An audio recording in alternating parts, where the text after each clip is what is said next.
ബിനു, ഈ പല ചാനലുകളും റേറ്റിംഗിൽ ഒന്നാമതാണ്, അതായത് സ്ഥിരം റേറ്റിംഗിൽ ഒന്നാമതെന്ന് ഏഷ്യാനെറ്റിനെ തള്ളിക്കൊണ്ടാണ് റിപ്പോർട്ടർ ഈ റേറ്റിംഗിൽ ഒന്നാമതെത്തി. ഇപ്പൊ 2 ആഴ്ചയും റിപ്പോർട്ടർ തന്നെയാണ് ഒന്നാമത്. സത്യത്തിൽ ഇതിന്റെ പിന്നിൽ കുറെ കള്ളങ്ങളുണ്ട് എന്നാണ് ചില പ്രേക്ഷകർ തന്നെ പലപ്പോഴും ഈ നമുക്കൊക്കെ മെസ്സേജ് ഇട്ടൊക്കെ പറയുന്നത്. ഇതിന്റെ പിന്നിൽ അത്തരം കള്ളത്തനങ്ങൾ, ഒന്നാമതെത്താൻ ചില ഉടായ്പകളും കള്ളത്തനവും ഒക്കെ കാണിക്കുന്നുണ്ടോ? അതായത് ഇതിപ്പോൾ റേറ്റിംഗിൻ്റെ കണക്ക് ഞാൻ ആദ്യം ഒന്ന് പറയാം, അത് കഴിഞ്ഞിട്ട് അതിലേക്ക് വരാം. റിപ്പോർട്ടർ TV 108.88% ഒന്നാം സ്ഥാനത്ത് രണ്ടാമത്തെ ആഴ്ചയും നിലനിർത്തുകയാണ്. തൊട്ട് താഴെ ഏഷ്യാനെറ്റ് ന്യൂസാണ് 97.26, അതായത് വലിയ മാർജിൻ വ്യത്യാസം വന്നിരിക്കുകയാണ് കഴിഞ്ഞ ആഴ്ചത്തെ അപേക്ഷിച്ചു. ഇനി 24 ഏറെ പിന്നിൽ പോയി എന്നുള്ളതാണ് 24നെ സംബന്ധിച്ചിടത്തോളം ഏറ്റവും വിഷമകരമായ ഒന്ന്. 24 ഏഷ്യാനെറ്റിനേക്കാൾ ഒരുപാട് പിന്നിൽ, അതായത് 73.6 എത്തി നിൽക്കുകയാണ്. ഏഷ്യാനെറ്റ് 97.28, റിപ്പോർട്ടർ 108 നിൽക്കുന്നത്. മനോരമ ന്യൂസ് എടുത്തു കഴിഞ്ഞാൽ 38.51 എന്നുള്ള വളരെ താഴേക്ക് എത്തിയിരിക്കുന്നു. മാതൃഭൂമി മനോരമ തമ്മിൽ ചെറിയ വ്യത്യാസം മാത്രമേ ഉള്ളൂ. മാതൃഭൂമി 35.57 നിൽക്കുന്നു. ന്യൂസ് മലയാളം 24/7 അതിപ്പോൾ ഒരു വർഷമായിട്ടേ ഉള്ളൂ. ആ ചാനലാണ് അടുത്ത സ്ഥാനത്ത് വന്നിരിക്കുന്നത് 27.99. പക്ഷെ ആ ചാനലാണ് മിടുക്ക് ചാനലെന്ന് ഞാൻ പറയും. കാരണം അവര് ഒരു വലിയ പബ്ലിസിറ്റിയോ ഭയങ്കര സംഭവങ്ങളോ ആവേശങ്ങളോ പൂരപ്പാട്ടുകളോ ഒന്നുമില്ലാതെ അവർ കൃത്യമായി വാർത്തകളെ അതിൻ്റെതായ രീതിയിൽ അവലോകനം ചെയ്ത് കൃത്യമായി, ഇടയ്ക്ക് ചില വിമർശനങ്ങളൊക്കെ വന്നെങ്കിലും അതൊക്കെ കൃത്യമാക്കിക്കൊണ്ട് അവരവരുടേതായ രീതികൾ കൃത്യമായി ചെയ്ത് മുന്നോട്ട് പോകുന്ന ഒരു ചാനലാണ്. അവർ ഇതിലേക്ക് വന്നത് അവരുടെ മാത്രം കഴിവുകൊണ്ടാണ് എന്ന് പറയാൻ അവർ തമിഴ്നാട്ടിൽ നിന്നുള്ള ചാനലാണ്. കേരളത്തിൽ വന്നപ്പോൾ ആദ്യം ഇത്രയധികം പെട്ടെന്ന് കയറി വരുമോ എന്നുള്ളൊരു പ്രതീക്ഷയൊന്നും ഇല്ലായിരുന്നു. പിന്നീട് അവർ കൃത്യമായൊരു ഇതിലൂടെ എത്തിച്ചേർന്നു. പിന്നെ അതിൽ ഒരു CPM-ന് അനുകൂല വാർത്തകൾ എന്നുള്ളൊരു വിമർശനം നിലനിൽക്കുന്നുണ്ട്. അതുകൂടാതെ തന്നെ അതിന് തൊട്ട് മുമ്പ് ന്യൂസ് മലയാളം 24/7 27.99 ആണെങ്കിൽ അതിൻ്റെ തൊട്ട് പിന്നിൽ 25.44 ജനൻ TV ഉണ്ട്. ജനൻ TV ഇപ്പോൾ പുതിയ ബിൽഡിങ്ങിലേക്ക് മാറിയിരിക്കുകയാണ്. അടുത്ത ദിവസങ്ങളിലായി തന്നെ അവരുടെ പുതിയ സാങ്കേതിക വിദ്യയോടുകൂടിയുള്ള സംരക്ഷണം ആരംഭിക്കുമെന്നാണ് അറിയാൻ കഴിഞ്ഞത്. കൈരളി ന്യൂസാണ് പിന്നീട് കൈരളി ന്യൂസ് പിന്നിലേക്ക് പോയിരിക്കുകയാണ്. ജനവുമായുള്ള മാർജിൻ വലിയ വ്യത്യാസം വന്നിരിക്കുന്നു. ജനൻ TV 25.44 ആണെങ്കിൽ കൈരളി ന്യൂസ് 14.82 ഒരുപാട് പിന്നിലേക്ക് പോയിരിക്കുകയാണ്. ഇനിയിപ്പോൾ നിലമ്പൂർ ഇലക്ഷൻ ചിലപ്പോൾ കൈരളിക്ക് നേട്ടമുണ്ടാക്കാൻ സാധ്യതയുണ്ട്. ഇലക്ഷൻ, ജനസദസ്സ്, അങ്ങനെയൊക്കെയുള്ള കാര്യങ്ങൾ വരുമ്പോഴാണ് കൂടുതൽ കൈരളി കയറി വരുന്നത്. പിന്നെ മറ്റ് ന്യൂസ് 18 കേരള 13.58, കൈരളിക്ക് പിന്നിൽ മീഡിയ 1 ആണ് ഏറ്റവും പുറകിൽ 6.45. ഇതാണ് റേറ്റിംഗിൻ്റെ ഈ ആഴ്ചത്തെ കണക്കുകൾ പരിശോധിച്ചാൽ മനസ്സിലാക്കാൻ കഴിയുന്നത്.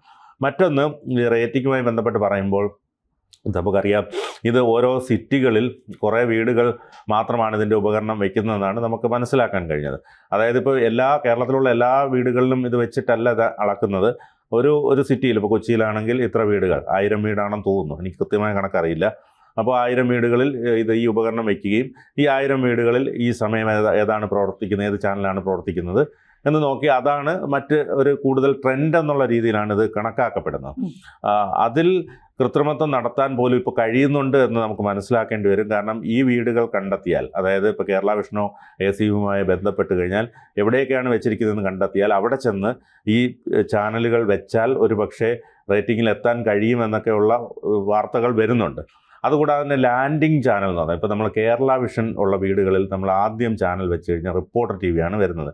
പണ്ട് പരസ്യ ചാനലുകളായിരുന്നു വന്നുകൊണ്ടിരുന്നെങ്കിൽ ലാൻഡിംഗ് ചാനൽ വരുന്നതിന് എത്രയോ ലക്ഷം രൂപയാണ് ഒരു മാസത്തേക്ക് കൊടുക്കേണ്ടത്. അപ്പോൾ നമ്മൾ സ്വാഭാവികമായിട്ടും ഇപ്പം 7 മണിക്ക് സീരിയൽ വയ്ക്കാനായി ചില അമ്മമാർ TV ഓൺ ചെയ്യും. അപ്പോൾ ആദ്യം കാണുന്ന റിപ്പോർട്ടർ TV. അപ്പം പെട്ടെന്ന് ഇവർക്ക് ആകർഷണീയമായ ഒരു പരിപാടി അല്ലെങ്കിൽ ഒരു വാർത്താ അവതരണമാണ് അതിൽ നടക്കുന്നതെങ്കിൽ, ഇപ്പോൾ സീരിയൽ തുടങ്ങുന്നത് ഇപ്പോൾ 7 മണിക്കാണെങ്കിൽ 6:55 വെക്കുമല്ലോ സ്വാഭാവികമായിട്ടും. അപ്പോൾ ആ ഒരു 5 മിനിറ്റ് അല്ലെങ്കിൽ ഒരു 6-7 മിനിറ്റ് സ്ട്രൈക്ക് ചെയ്ത് നിൽക്കും. കാരണം ഇത് എന്താണെന്ന് അറിയണമല്ലോ എന്ന് പറഞ്ഞാൽ അങ്ങനെ. അപ്പോൾ അതൊരു റേറ്റിങ്ങിലേക്ക് വരാനുള്ളൊരു ഘടകമായി വരുന്നുണ്ട്. അതാണ് ഈ റേറ്റിങ്ങിൻ്റെ കണക്ക്. റേറ്റിങ്ങിൻ്റെ കണക്കിൽ ഇപ്പോൾ ആദ്യ 5 സ്ഥാനങ്ങളിൽ റേറ്റിങ്ങിൽ വന്നു കഴിഞ്ഞാൽ പരസ്യം പിന്നെ നമ്മൾ അങ്ങോട്ട് വലുതായിട്ട് മാർക്കറ്റ് ചെയ്യേണ്ട ആവശ്യമില്ല. എപ്പോഴും ഈ നാഷണൽ ആഡുകൾ എപ്പോഴും നോക്കുന്നത് കേരളത്തിൽ റേറ്റിംഗ് കണക്കുകൾ എടുത്തിട്ട് ആദ്യത്തെ 5 സ്ഥാനങ്ങൾ വരുന്ന ചാനലുകൾക്കാണ് ഇത് പരസ്യം പകുത്തു കൊടുക്കുന്നത്. അതുകൊണ്ട് ഇപ്പോൾ 5ാം സ്ഥാനത്ത് വരെ എത്താൻ വേണ്ടിയിട്ടാണ് ചാനലുകൾ നെട്ടോട്ട് ഓടുന്നത്. ഇപ്പോൾ ന്യൂസ് മലയാളം 6 വരെ എത്തിയിട്ടുണ്ട്, 5 മാതൃഭൂമിയാണ് നിൽക്കുന്നത്. ആദ്യ 5-ൽ എത്തിക്കഴിഞ്ഞാൽ പരസ്യം കിട്ടാൻ ബുദ്ധിമുട്ടില്ല. അപ്പോൾ ചാനൽ വലിയ പ്രതിസന്ധി ഇല്ലാതെ പോകും. ഈ 24-ന്റെ വീഴ്ച ഒരു വല്ലാത്ത വീഴ്ച അല്ലേ? ശ്രീകണ്ഠൻ നായരെയൊക്കെ കൊണ്ടുവന്ന് രാവിലെ മുതൽ പിന്നെ രാവിലെ 6 മണി മുതൽ എങ്ങാണ്ട് 9 മണി വരെയൊക്കെ ശ്രീകണ്ഠൻ നായർ ഷോയൊക്കെ കൊണ്ടുവന്ന് നടത്തിയിട്ടും അതിന് വലിയ ലക്ഷ്യമില്ല എന്നുള്ളത്. ആദ്യം അതായിരുന്നു ശ്രീകണ്ഠൻ. നമ്മളറിയാലോ, നമ്മള് പണ്ട് ചാനലിന് ഞാനൊക്കെ ജോലി ചെയ്യുന്ന സമയത്ത് രാവിലെ 6 മണി അല്ലെങ്കിൽ 7 മണി ന്യൂസ് എന്ന് പറയുന്നത് പഠിക്കാൻ വേണ്ടിയിട്ടുള്ള കുട്ടികൾക്ക്, ഇപ്പൊ ട്രെയിനി ആയിട്ട് വരുന്ന കുട്ടികളെയാണ്. അത് ശ്രീനിവാസൻ ഒരു സിനിമയിൽ പറയുന്നുണ്ട്, വാർത്ത വായിക്കാൻ അറിയാവുന്ന പറയും, ഇല്ല അറിയില്ല, നമ്മൾ 6 മണി വാർത്തയൊന്ന് വായിച്ചാൽ മതി. ഞാനും അത് ലൈവല്ലേ, അത് കുഴപ്പമില്ല, 6 മണിക്ക് വായിച്ചങ്ങ് തെളിഞ്ഞോളൂ എന്ന് പറയുന്നത് പോലെ നമ്മൾ ആദ്യമൊക്കെ ഒരു ചാനലിൽ ചെല്ലുമ്പോൾ ഗൾഫ് വാർത്ത ഈ പുതുതായിട്ട് വരുന്ന പഠിക്കുന്ന കുട്ടികൾക്കിടുന്ന വാർത്തയായിരുന്നു 6 മണി അല്ലെങ്കിൽ 7 മണി. ഇതൊക്കെ കാണാൻ ആൾക്കാർ ഉണ്ടാവില്ല, അല്ലെങ്കിൽ ആരും എഴുന്നേറ്റ് രാവിലെ വാർത്ത കാണില്ല എന്നുള്ളതിന് മാറ്റം വരുത്തിയത് ശ്രീകണ്ഠൻ നായരാണ്. ശ്രീകണ്ഠൻ നായർ 24-ലൂടെ ഒരു മുണ്ട് കൊടുത്തുകൊണ്ടാണ് ഇറങ്ങി തിരിച്ചത്. പക്ഷെ അത് പിന്നീട് മറ്റ് ഏഷ്യാനെറ്റ് ഉൾപ്പെടെയുള്ള ചാനലുകൾക്ക് അത് മാതൃകയാക്കേണ്ടി വന്നു. അതിൽ തന്നെ അവർ മുണ്ടെടുത്തു എന്ന് മാത്രമല്ല, പല ഈ രാവിലെ ഈ ഇത്തരത്തിലുള്ള ചാനലിലുള്ള സീനിയേഴ്സ് എല്ലാം രാവിലെ ഉറക്കം എഴുന്നേക്കുന്നതൊക്കെ 8 മണിക്കായിരുന്നു. അവർക്കെല്ലാം രാവിലെ 5 മണിക്ക് എഴുന്നേറ്റ് വരേണ്ടി വന്നു. PG സുരേഷ് കുമാർ ഉൾപ്പെടെ അവരെല്ലാം രാവിലെ മുണ്ട് കൊടുത്ത് ഇറങ്ങേണ്ടി വന്നു. അതാണ് സംഭവിച്ചത്, ഒരു മാറ്റം. പക്ഷേ അതിനെ ചുവട് പിടിച്ചുകൊണ്ട് പിന്നീട് റിപ്പോർട്ടർ വന്നപ്പോൾ അരുൺകുമാറും സുജയയും സ്മൃതി പരുത്തിക്കാടും ഉണ്ണി ബാലകൃഷ്ണനും നികേഷ് കുമാറും എല്ലാം കൂടെ നിരന്നു. അതിനുശേഷം പിന്നീട് അവർ 24-നോട് സാമ്യമുള്ള ഗ്രാഫിക്സ് ഇട്ടു.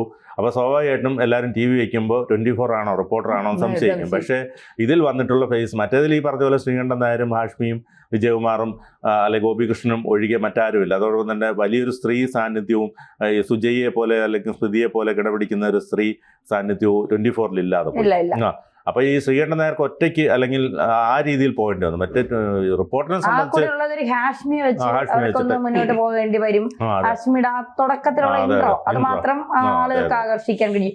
ഈ റിപ്പോർട്ടർ പോലെ ഒരു പിന്നെ ഒരു മാസമായിട്ടുള്ള ഒരു ജനങ്ങളെ കയ്യിലെടുക്കുന്ന ഒരു രീതി. പക്ഷെ അത് ആ സ്ട്രാറ്റജി പൊളിക്കാൻ ഇപ്പോൾ ഏഷ്യാനെറ്റ് ശ്രമം നടത്തിയതിന്റെ ഭാഗമായിട്ടാണ് ഉണ്ണി ബാലകൃഷ്ണനെ ഏഷ്യാനെറ്റിലേക്ക് തിരിച്ചു കൊണ്ടുപോകുന്നത്. ഇനി ഇതിന് ചുവട് പിടിച്ച് പലരും പോകുമെന്ന് കേൾക്കുന്നു. അപ്പോൾ സ്വാഭാവികമായിട്ടും റിപ്പോർട്ടർ അതിന് നികത്താൻ മറ്റ് 24-ൽ നിന്ന് മറ്റ് വലിയ ജേർണലിസ്റ്റുകളെ കൊണ്ടുവരാനുള്ള ശ്രമം നടക്കുന്നു എന്നൊക്കെയുള്ള കാര്യങ്ങൾ കേൾക്കുന്നുണ്ട്. അതുപോലെ തന്നെ മാതൃഭൂമിയിൽ നിന്ന് പലരും റിപ്പോർട്ടറിലേക്ക് എത്തും എന്ന് എന്നൊക്കെ കേൾക്കുന്നുണ്ട്. അതൊക്കെ അതിന്റെ യാഥാർത്ഥ്യം എത്രമാത്രം ഉണ്ടെന്ന് അറിയില്ല. പക്ഷേ ഏതായാലും റേറ്റിംഗ് യുദ്ധം നടക്കുകയാണ്. ഇനിയിപ്പോൾ നിലമ്പൂർ യുദ്ധം, നിലമ്പൂരിന്റെ ഏറ്റവും വലിയ പ്രത്യേകത അവിടെ വലിയ മഴയുള്ള സ്ഥലമൊക്കെയാണ്. അതുകൊണ്ട് തന്നെ ഇപ്പോഴത്തെ ഈ കാലാവസ്ഥയെല്ലാം കൂടെ ആകുമ്പോൾ സ്ഥാനാർത്ഥികൾക്ക് അല്ലെങ്കിൽ ഈ പടക്കളം പോർക്കളം പോലുള്ള പരിപാടികളൊന്നും ഔട്ട്സൈഡ് നടത്താൻ പറ്റാത്ത സാഹചര്യമാണ്. അതെല്ലാം ഓഡിറ്റോറിയത്തിനകത്തേക്ക് മാറ്റേണ്ടി വരും. അപ്പോൾ അതുവഴി റേറ്റിംഗിൽ ഉയർന്നു വരാമെന്നുള്ളൊരു പ്രതീക്ഷയിലാണ് ചാനലുകളെല്ലാം മുന്നോട്ട് പോയിക്കൊണ്ടിരിക്കുന്നത്. ഏതായാലും ഈ നിലമ്പൂരോടുകൂടി ഇതിനകത്ത് കുറേയേറെ മാറ്റം വരും. പക്ഷേ റിപ്പോർട്ടറിനെ ഇനിയിപ്പോൾ അടുത്ത കാലത്ത് ഏഷ്യാനെറ്റിന് തിരിച്ചു പിടിക്കാൻ പ്രയാസമാണെന്നാണ് ഇതിൻ്റെ കണക്കുകൾ കാണുമ്പോൾ മനസ്സിലാവുന്നത്. കാരണം വലിയ മാർജിൻ വ്യത്യാസം. നമുക്കൊരു കാര്യം നോക്കിയാലേ, ഏഷ്യാനെറ്റ് പൊതുവിൽ പോകുന്നൊരു രീതിയുണ്ട്. ആ രീതിക്ക് അനുസരിച്ചാണ് അവർ പൊക്കോണ്ടിരിക്കുന്നത്. കുറച്ച് മാറ്റങ്ങളൊക്കെ വരുത്തിയാൽ അവരുടേതായ രീതിയിൽ നിന്ന് പോയിട്ട് കാര്യമില്ല. പക്ഷെ എന്റെ തകർത്തു കളഞ്ഞത് 24 ആണ്. 24 അങ്ങ് ഏഷ്യാനെറ്റിനേക്കാൾ വലിയ രീതിയിൽ മാർക്കറ്റ് ഇടിഞ്ഞു, റേറ്റിംഗ് ഇടിഞ്ഞു എന്നൊക്കെ പറയുമ്പോൾ 24 ഏതെല്ലാം തരത്തിൽ അവരല്ലേ. പക്ഷെ എനിക്ക് തോന്നുന്നു അരുൺകുമാറൊക്കെ ഇരുന്ന സമയത്താണ് 24-ന്റെ ഒരു നല്ല കാലം ഉണ്ട്. കാരണം അരുൺകുമാറൊക്കെ ഇപ്പൊ എവിടെ ചെന്ന് ഏത് ചാനലിൽ ചെന്ന് എന്തെങ്കിലുമൊക്കെ ചില പിശകുകളൊക്കെ വായിൽ നിന്ന് വന്നാലും അദ്ദേഹം പറയുന്നത് കേൾക്കാൻ ഒരുപാട് ആളുകളുണ്ട്. ഈ നീണ്ട നിരയുള്ള വലിയ സംഭവങ്ങളൊന്നും പിന്നെ ചില വാക്ക് പിശകൊക്കെ വന്നാൽ അദ്ദേഹം പറയുന്നത് കേൾക്കാൻ ആളുകൾക്ക് ഭയങ്കര നല്ല രീതിയിലുണ്ട്. എന്തായാലും ചില കള്ളത്തരങ്ങളെ കാണിച്ചാലേ ചാനൽ റേറ്റിംഗ് യുദ്ധത്തിൽ പിടിച്ചു നിൽക്കാൻ പറ്റൂ എന്നുള്ളത് യാഥാർത്ഥ്യമാണ്. ചില ഉടായ്പകളൊക്കെ കാണിക്കേണ്ടി വരും, അത് കാണിച്ചു കാണും.